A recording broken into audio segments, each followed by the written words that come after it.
माननीय सभापति महोदय, आपने मुझे मांग संख्या 29 नगर आयोजना एवं प्रादेशिक विकास पर बोलने का मौका दिया, उसके लिए आपका बहुत बहुत धन्यवाद। आज शहरी क्षेत्रों में आबादी लगातार बढ़ रही है। भारत में नगरीय विकास की प्रक्रिया ने जहां एक और नगरों की भौतिक संरचना एवं जीवन की गुणवत्ता को समृद्ध किया है, वहीं दूसरी ओर विविध समस्याएं भी उत्पन्न हुई है। मसलन अपराध, मलिन बस्तियों की वृद्धि, अत्यधिक जनसंख्या का केंद्रीकरण, निर्धनता, कूड़े कचरे के निस्तारण की समस्या इत्यादि। माननीय सभापति महोदय, आज नगरों की तरफ लोगों का रुझान तेज गति से बढ़ा है, तो नगरीय क्षेत्रों में भू माफिया भी ज्यादा हावी हुए हैं। कई खसरों पर कॉलोनियां काट दी, जहां पर अनिवार्य सुविधाओं को दरकिनार कर दिया गया। कॉलोनियों में पार्क की जगह पर प्लॉट काट दिए गए। कई जगह तो रास्तों को भी प्लॉट के रूप में बेच दिया और कई जगह नगरीय निकायों में बैठे जिम्मेदारों ने उन भूखंडों को रूपांतरित कर दिया। माननीय सभापति महोदय, राजस्थान पत्रिका के प्रधान संपादक श्री गुलाब कोठारी द्वारा दायर जनहित याचिका गुलाब कोठारी बनाम सरकार में माननीय न्यायालय द्वारा दिए गए निर्देशों की अवहेलना के अनेकों प्रकरण सामने आ रहे हैं, जिससे समस्त शहरों का मास्टर प्लान अस्त व्यस्त हो गया है। माननीय सभापति महोदय, गृह निर्माण सहकारी समितियों के खिलाफ 10,000 से अधिक FIR दर्ज हुए, लेकिन किसी पर भी ठोस कार्रवाई नहीं होने से लोग सरकार के प्रति नकारात्मक हो रहे हैं। वहीं बैक डेट के पट्टों को सरकारी संरक्षण प्राप्त होने से शहरों में सहकारिता आंदोलन को बहुत बड़ी बदनामी झेलनी पड़ी। माननीय सभापति महोदय, अभी पृथ्वीराज नगर की बात भी मेरे से पूर्व वक्ताओं ने कही थी, लेकिन पृथ्वीराज नगर योजना में अफसरों और नेताओं की सांठ-गांठ ने किसानों को बर्बादी के कगार पर लाकर छोड़ दिया, जो हम सब के लिए चिंता का विषय है। इसके लिए कोई ठोस कार्य योजना किसान हित में बने तो निश्चित रूप से एक अच्छा संदेश समाज के अंदर जाएगा। माननीय सभापति महोदय, सीकर के नानी गांव का मामला रोज अखबार की सुर्खियों में कि सीकर शहर का गंदा पानी जो है वो नानी गांव में जा रहा है और गांव के लोगों का जीवन दुभर हो गया है।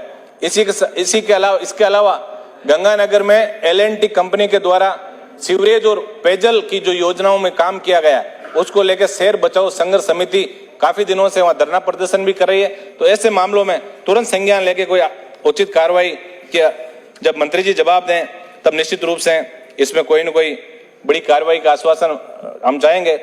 माननीय सभापति महोदय, सबसे बड़ी बात इस सदन के अंदर जब कोई एक विधायक जब प्रश्न पूछता है, मैंने एक प्रश्न पूछा और उसमें यह था कि मुख्यमंत्री जन आवास योजना से संबंधित एक बहुत बड़ा प्रश्न था मेरा, लेकिन इसके अंदर पूरा का पूरा झूठ का पुलिंदा एक माननीय विधायक को उपलब्ध करा दिया। मैं माननीय मंत्री जी विराजमान है, आपका ध्यान इस ओर निश्चित रूप से दिलाना चाहूंगा कि जयपुर के अंदर बिल्डरों ने गलत फायदा उठाकर मुख्यमंत्री जन आवास योजना के अंदर राजावास ग्राम के खसरा नंबर 570, 71 और 72 की कुल रकबा 26,067.92 स्क्वायर मीटर के ऊपर मुख्यमंत्री जन आवास योजना के तहत एकल पट्टा प्राप्त कर श्याम अपार्टमेंट के नाम से गरीबों का आवास उपलब्ध करवाने की सरकारी मंशा के विरुद्ध जाकर आम जन के साथ धोखाधड़ी करते हुए गालमेल किया गया है। इस पूरे प्रकरण के अंदर मुझे गलत जानकारी दी गई।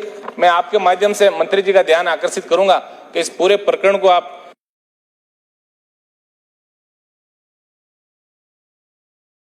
देख के और जो गरीब लोगों को मुख्यमंत्री जन आवास योजना से लाभान्वित करने की जो योजना थी, जो भ्रष्टाचार की भारी भेंट चढ़ गई, उस पर निश्चित रूप से आप कोई कार्रवाई करें। माननीय सभापति महोदय, आज यदि नगर पालिकाओं नगर परिषदों की बात करें तो कस्टोडियन लैंड जो है वो बहुत बड़ा मुद्दा सब जगह है।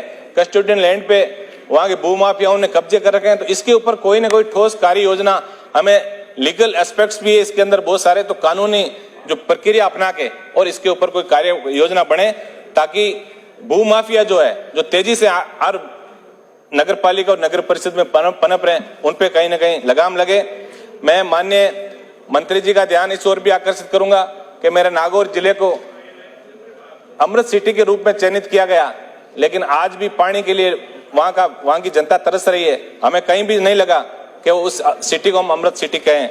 माननीय सभापति महोदय, अब्दुल रहमान प्रकरण जिससे नागौर का आधा शहर जो है वो प्रभावित है, क्योंकि ये बहुत पुराना प्रकरण है, इस पर भी सरकार को कोई योजना बनाकर नागौर वासियों को राहत देने का काम करना चाहिए।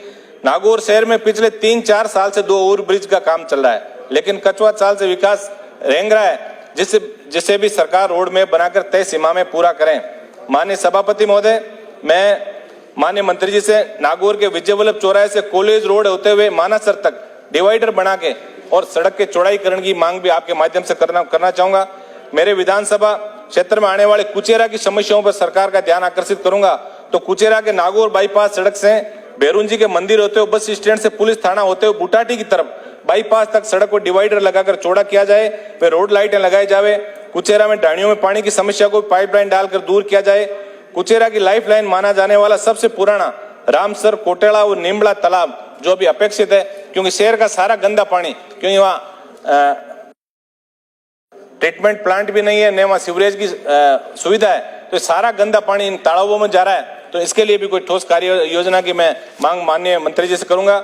मैं लालगिरी बाबा का स्थान, जहाँ लालगिरी बाबा की जीवित समाधि है, पूरे कुचेरा के लिए आस्था का स्थल है, उनके मंदिर के लिए वन मंत्री जी भी अभी विराजमान थे। ये वन विभाग की भूमि पे इनकी समाधि, तो डी फॉरेस्ट के अंदर करके और इनको जमीन की अलॉटमेंट की मैं मांग करूंगा।